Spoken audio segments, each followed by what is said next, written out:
증권시장에서 심리학의 역할은 아무리 강조해도 지나침이 없다고 나는 주장한다. 단기적 그리고 중기적으로 심리학은 증권시장의 90%를 결정한다. 주식 투자에서 정보는 곧 파산이다. 잘못된 악보를 가지고는 연주를 할 수 없다. 돈이 모든 것은 아니다. 그러나 돈이 많은 것은 좋다. 오늘도 변함없이 부자 수업에 오신 것을 환영합니다. 여러분과 함께 부자 되는 길을 찾아 나서는 진짜 부자입니다. 오늘 소개할 책은 투자는 심리게임이다입니다. 지은이는 앙드레 코스톨라니님이고 옮긴이는 정진상님, 펴낸 곳은 미래이창입니다. 이 책은 주식 투자에 대한 전문적인 지식이 없어도 쉽게 이해할 수 있습니다. 또한 저자가 18살부터 주식 투자를 하여 생을 마치던 93세 때까지 장장 75년이나 되는 실전 투자를 하면서 겪은 경험에 의한 통찰력을 공유하고 있어서 매우 실용적인 내용들이 많다는 것이 장점입니다. 저자의 투자 비법을 간략히 요약하자면 결국 현재의 주식시장이 어느 국면에 있는지 정확히 판단한 후 하강 운동의 마지막 국면과 상승 운동의 첫 번째 국면에서 자신의 돈으로만 주식을 매수하고 이후 인내심을 갖고서 바이 앤 홀드 전략을 구사하라는 것입니다. 그리고 많은 사람들이 주식시장으로 몰려들어 너도 나도 주식을 사려고 아우성칠 때는 주식을 팔고 주식시장에서 손을 떼는 셀 앤 웨이트 전략을 이용하라는 것입니다. 사실 말은 쉬운데 그렇게 잘 안되는 것이 현실입니다. 대다수의 투자자가 돈을 잃는 이유도 이것을 거꾸로 하기 때문이죠. 그러니 다른 방법 없습니다. 자주 보고 되뇌이고 깡통도 몇 번 차보다 보면 결국 실천할 수 있다고 생각합니다. 성공한 사람들 중에 깡통 한 번 안 차보고 크게 안 망해보고 성공한 사람은 없을 겁니다. 또한 그들의 또 다른 공통점은 실패를 교훈 삼아 다시 일어났던 것입니다. 잘못은 누구나 할 수 있으나 교훈을 얻는 것은 아무나 할 수 없는 것 같습니다. 어려움이 여러분께 닥쳤다면 소주 한 잔으로 마음 푸시고 그 어려움에서 교훈을 얻는 현명한 분이 되시길 기원합니다. 투자 대가들의 재테크 투자 노하우는 정말 심플하고 간단합니다. 우린 그걸 망각하고 실천하지 못해서 그들처럼 되지 못한 것뿐입니다. 이제 때가 되었습니다. 오늘도 그들의 노하우를 다시 한번 상기하시고 부자가 되기 위한 정도로 안내해드리겠습니다. 여러분의 미래를 응원하며 바로 출발하겠습니다. 본문 90%가 심리학으로 이루어진 증권시장. 증권시장에서 심리학의 역할은 아무리 강조해도 지나침이 없다고 나는 주장한다. 단기적 그리고 중기적으로 심리학은 증권시장의 90%를 결정한다. 증권시장에서 심리학은 매우 섬세한 손가락 끝 감각으로 운영되어야만 하는 하나의 학문이며 그것은 거의 예술에 가깝다. 사람들이 믿고 말하는 모든 것들은 다 제한이 있고 따라서 완전히 다르게 볼 수도 있는 것이다. 오늘날 전 세계의 모든 증권시장에서 가장 저가의 주식은 논리학 주식회사의 주식이다. 왜냐하면 그들의 시세는 절대로 추세를 따르지 않기 때문이다. 그들은 이리저리 동요하고 생각이 매분마다 바뀌는 10만 명의 히스테릭한 증권 전문가와 반전문가, 즉 얼치기 전문가들의 반응만을 반영하고 있다. 증권시장은 오늘날에도 여전히 불투명하다고 흔히들 말한다. 그러나 만약 증권시장이 투명하다면 그것은 더 이상 증권시장이 아니다. 투자자들 스스로가 쓸데없는 수다로 혼탁하게 만들고 그 혼탁한 물에서 낚시질을 한다. 매스컴들은 그러한 증권시장의 가르침을 널리 퍼뜨린다. 언론의 보도와 해설에는 온통 혼란만이 가득하다. 그리하여 대개는 주가지수가 먼저 변하고 급히 만들어낸 이유들이 그 뒤를 따르게 된다. 실업률의 감소로 인플레가 발생하고 그로 인해 금리가 상승하고 또 그 결과 증권 시세가 떨어진다고 사람들은 말한다. 그러나 며칠 뒤에 사람들은 실업률의 증가가 경기 침체의 징후라며 걱정을 한다. 자꾸만 커지는 무역수지 적자가 바람직한 것으로 해석되기도 하는가 하면 너무 많은 수출은 물가 상승을 야기한다는 이유로 부정적으로 받아들여지기도 한다. 어떤 때는 달러화의 강세가 바람직한 것으로 여겨진다. 왜냐하면 미연방준비제도 이사회가 금리 인상을 하지 않아도 되기 때문이다. 참 논리적인 것 같아 보인다. 그러나 며칠 안 가서 사람들은 달러화의 강세를 부정적인 요소로 간주한다. 이 모든 것은 단지 전문가의 기분에 달려있다. 어느 특정 사건이나 금융정보 또는 풍문에 대한 대중의 반응이 긍정적일지 부정적일지를 때로는 나 자신도 추측할 수 없다는 것을 나도 인정한다.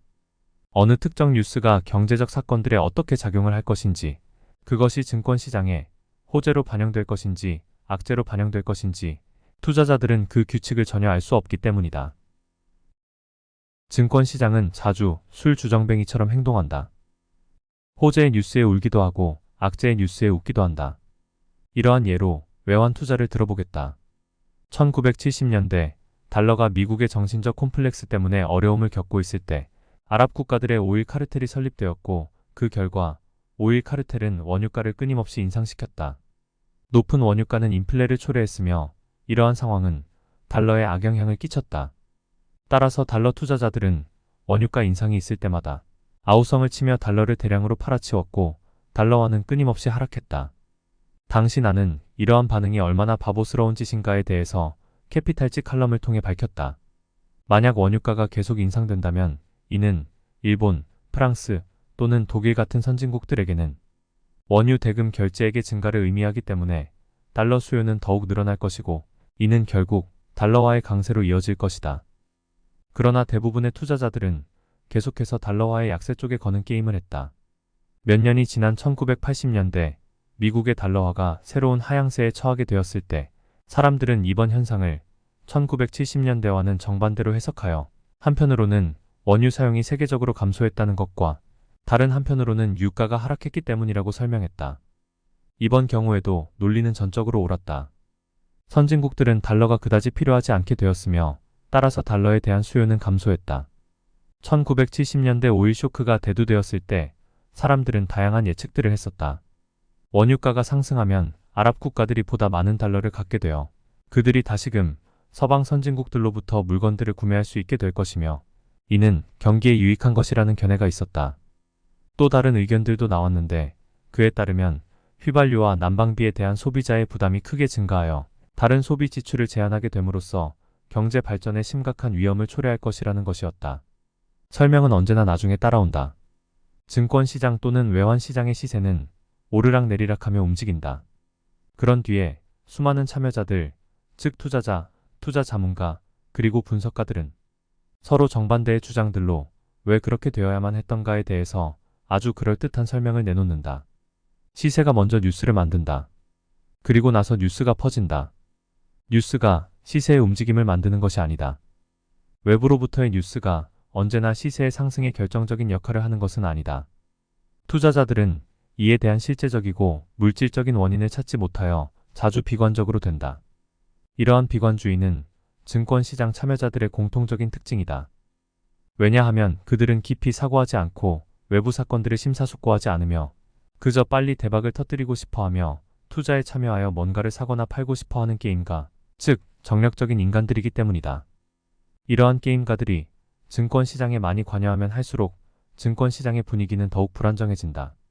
그 다음 요소는 게임가들의 행동 양식, 즉 그들이 자신들의 보유자금 전부를 유가증권에 투자했는지 아니면 보유자금 이상을 투자했는지와 같은 문제이다. 게임가들이 지배하고 있는 증권시장에 정치적인 것 등 특정 사건이 발생하게 되면 이는 단순히 대중들이 투자 자산을 날리는 것 이상으로 큰 영향을 주게 된다. 이런 일은 매우 자주 일어나는데 증권시장의 주가지수가 올라가면 동시에 거래량이 늘어나는 경우가 그것이다. 이러한 상황에서 분석가들은 증권시장이 안정적이라고 말한다. 왜냐하면 거래량이 늘어난다는 것은 대중들이 증권시장에 관심을 갖는다는 증거이기 때문이다. 그러나 내 생각에 이것은 근본적으로 잘못된 것이다. 시세가 상승하는 증권시장에서 거래량이 늘어나면 늘어날수록 더욱더 많은 주식들이 큰 손에서 작은 손으로 가게 된다. 즉, 심리적으로 안정된 증권시장 참여자들로부터 심리적으로 흔들리는 증권시장 참여자에게로 옮겨가는 것이다. 그리하여 모든 주식들이 작은 손들 속에 머물러 있게 되면 주가 폭락은 곧바로 눈앞에 닥쳐오게 된다. 대중의 심리적 반응의 강도는 단지 시장의 이러한 기술적 심신 상태에 달려 있다고 나는 확신한다. 아마도 많은 사람들이 경제학이나 심리학을 전공하지 않은 내가 여기서 증권경제 심리학자로 등장하는 것을 주제 넘은 것이라고 생각할 것이다. 내가 경제학이나 심리학을 전공하지 않은 것은 사실이다. 그러나 나는 오랫동안 증권 인생의 정글 속에서 높은 수업료를 지불하면서 더 많은 것들을 배웠다. 그리고 무엇보다도 다행스러운 것은 나는 항상 객관적 분석에 있어서는 선입견에 사로잡히지 않은 채로 남아있다는 사실이다. 그러나 나는 심사숙고, 논리, 정확성에는 절대적인 가치를 둔다. 나는 투자를 계획할 때마다 나의 생각을 정리하는 데 있어서 결코 바보 같은 것을 하지 않는다. 잘못된 악보를 가지고는 연주를 할 수 없다. 돈의 매력. 돈이 모든 것은 아니다. 그러나 돈이 많은 것은 좋다. 조지 버나드 쇼가 옳은 말을 한 번 했다. 철학자들은 돈에 대한 욕구가 윤리적으로 정당한 것인가라는 질문에 대해 언제나 격렬한 논쟁을 해왔다. 객관적 판정은 불가능하다. 그러나 한 가지 분명한 것은 돈의 매력과 돈에 대한 열망은 경제의 진보를 위한 엔진이라는 것이다. 돈의 매력에 대해 정확히 분석하기란 어렵다. 왜 돈에 매혹되는가, 그리고 얼마만큼의 돈에 매혹되는가의 문제는 언제나 매혹당하는 사람의 성격에 달려있기 때문이다. 많은 사람들에게는 돈, 권력, 그리고 신분 표시가 의미를 갖는다. 이것들은 친구, 사기꾼, 질투하는 사람, 그리고 비위를 맞추는 사람들을 곁에 머물게 하고 아첨꾼들을 기른다. 그들은 주위 사람들이 자신들의 돈에 매혹되어 있다는 것을 잘 알고 있기 때문에 그들 자신 또한 돈에 매혹되어 있다. 그들은 물질적 호화로움을 즐길 뿐만 아니라 돈의 힘, 즉 다른 사람들의 비굴함도 즐기고자 한다. 이전에 많은 돈을 가져봤던 사람들이 특히 돈에 더 매혹된다. 그들은 고통을 극복하기 위해 독한 마음을 품어야만 한다. 돈의 순수한 이론적 매력은 도박에서 찾을 수 있다. 만약 도박이 돈이 아니라 강낭콩을 걸고 이루어진다면 결코 그만큼의 정신적 쾌감을 얻기는 힘들 것이다. 돈은 많은 사람들에게 비참함을 보상해주는 것일 수도 있다. 또한 돈은 사회적 야망을 가졌으나 자신들의 결정적인 신분상의 한계 때문에 어려움을 겪는 사람들을 위로해준다. 그들에게 있어 돈은 가문을 대체할 수도 있다. 많은 사람들은 자신을 내보이기 위해 돈을 이용한다. 몇몇 사람들은 자신의 돈에 관한 소문을 내거나 이를 확대시키기 위해 주목할 만한 사건을 일으키기도 한다. 돈은 사람들에게 각기 다른 반응을 불러일으킨다. 사랑도 마찬가지이다. 돈은 여자들로 하여금 솔직한 사랑의 감정을 불러일으키게 만든다. 한 여자가 돈 많은 남자를 사랑한다고 치자. 그녀에게는 돈이 남자의 성공을 상징하는 것으로 보이며 따라서 그 성공에 매료되는 것이다. 그리고 그녀는 진정으로 그를 사랑한다. 왜냐하면 그 남자도 호화품으로 그녀를 치장시켜 줌으로써 그녀의 사랑에 보답하기 때문이다. 만약 한 여자가 돈에 매료되었다면 그녀의 남편이나 남자친구는 매우 위험해질 수 있다. 성, 보석, 가죽, 자동차 등과 같은 최고의 사치품도 한계가 있다. 어느 일정한 시점에 이르게 되면 넌더리가 나게 된다. 그러나 여자가 반한 은행 구좌에는 한계가 없다. 이는 마치 밑 빠진 독과 같다. 현금을 가져라. 돈의 세계가 언제나 아름다운 것은 아니다. 돈은 방사능 물질이다. 돈은 인간을 타락시킬 수도 있고 또한 인간의 추한 성질들을 밝은 곳으로 끌어낼 수도 있다. 오늘날 나는 돈과 관련해서 매우 중립적인 태도를 취하고자 한다. 그러나 항상 그렇게 되지는 않는다. 아버지는 내가 아주 어렸을 때 투자를 배우게 하기 위해 나를 파리로 유학 보내셨다.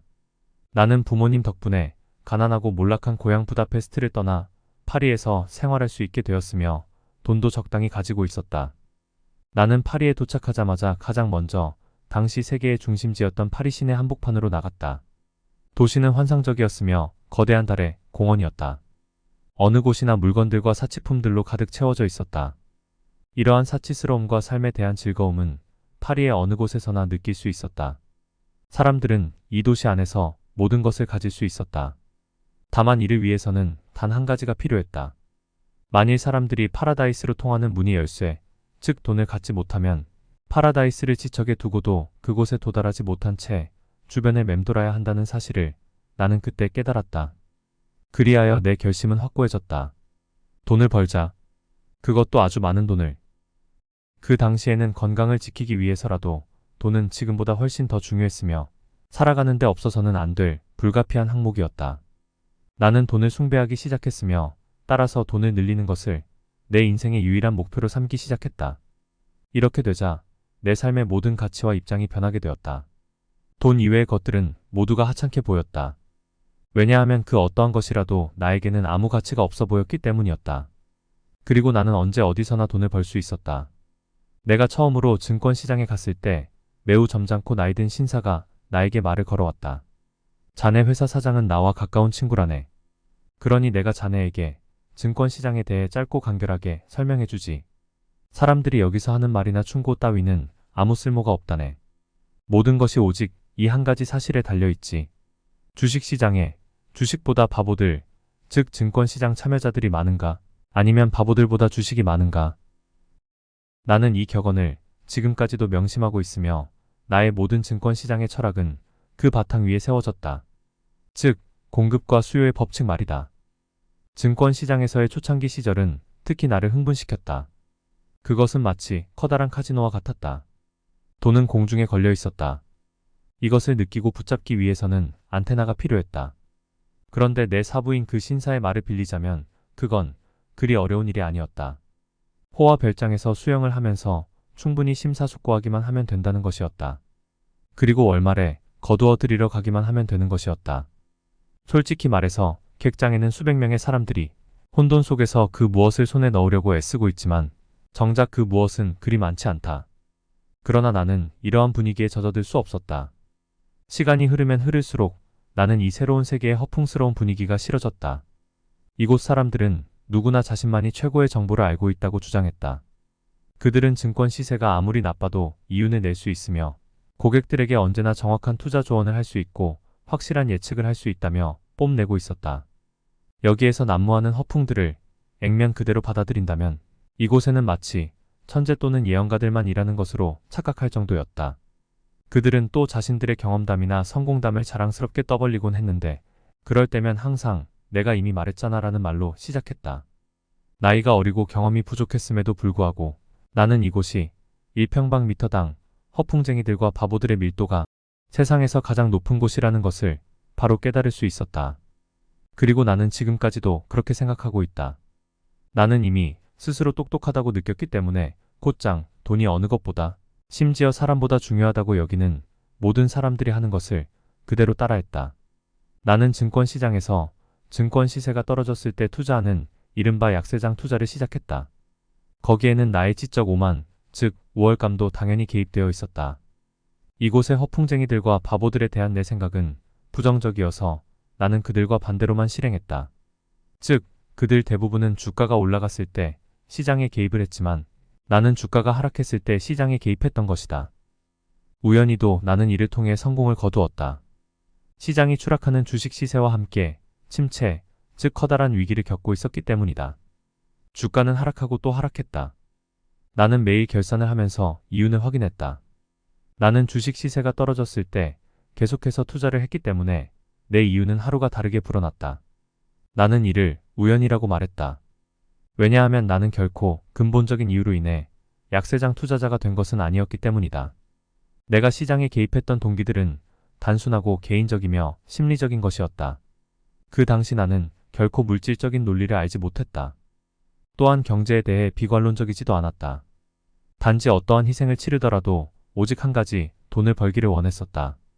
약세장 투자가 윤리적으로 비난받을 만한 측면이 있다는 걸 1932년 그 유명한 이바 크리거 은행이 파산했을 때 나는 비로소 알았다. 만약 어떤 사람이 주식 거래에서 손해를 보았다면 반드시 다른 사람이 그로 인해 이익을 얻을 수 있다는 사실을 그때 나는 깨달은 것이다. 그리고 그로부터 새로운 나의 윤리를 얻었다. 내가 만약 약세장 투자로 성공한다면 나 개인적으로는 즐거운 일이지만 그로 인해 다른 많은 사람들이 불행해질 것이다. 그리고 주식 투자로 패가망신한 사람들의 생계와 잃어버린 일자리를 생각한다면 내가 우아한 레스토랑에 가고 샴페인과 캐비어를 주문한들 그것들이 다 무슨 소용이 있겠는가. 다른 모든 사람이 울고 있을 때 나 혼자 웃는다는 것은 결코 좋은 일이 아니다. 그때 나는 앞으로는 주가가 올라갈 때 투자를 하고 이윤을 내지 주가가 폭락할 때는 절대로 투자하지 않겠노라고 결심했다. 그럼에도 불구하고 나의 모든 결정은 다른 사람들보다 더 많은 이윤을 냈다. 그 당시 세계 경제는 최악의 침체 상태에 도달해 있었으며 그때부터 다시금 천천히 그러나 꾸준히 회복되고 있다는 사실이 내가 약세장 투자자에서 강세장 투자자로 돌아서는 길을 쉽게 만들어 주었다. 그리하여 나는 시세가 좋아졌을 때 돈을 벌 수 있는 행복한 입장이 되었다. 물론 이번에는 나 혼자만이 아니라 다른 수천 명의 사람들과 함께였다. 나는 이처럼 일반적인 행복과 즐거운 분위기 속에서 성공을 거둘 수 있다는 사실이 더욱 마음에 들었다. 오늘 준비한 내용은 여기까지입니다. 부자가 되기 위한 재테크 방법은 단 한 가지만은 아닙니다. 여러분의 소중한 의견을 남겨주셔서 건설적인 토론의 장이 되었으면 합니다. 한두 번 듣고 잘 실천했다면 이미 부자가 되어 있겠죠. 그러니 시간 나실 때 여러 번 듣고 체화하셔서 꼭 부자 되시기 바랍니다. 그리고 책을 매수하셔서 더 깊게 읽어보시고 자기 것으로 만드시면 더 큰 부를 얻으실 겁니다. 마지막으로 구독, 좋아요, 알림 설정해주시면 투자해놓은 부동산과 집이 최고가를 갱신하고 주식에서 물린 종목 떡상하며 계좌가 붉게 불타오르고 가상화폐 역시 떡상하여 최고급 차 한 대 사실 겁니다. 저는 다음에 더 좋은 영상으로 찾아뵙겠습니다. 진짜 부자 채널과 함께 진짜 부자 되세요.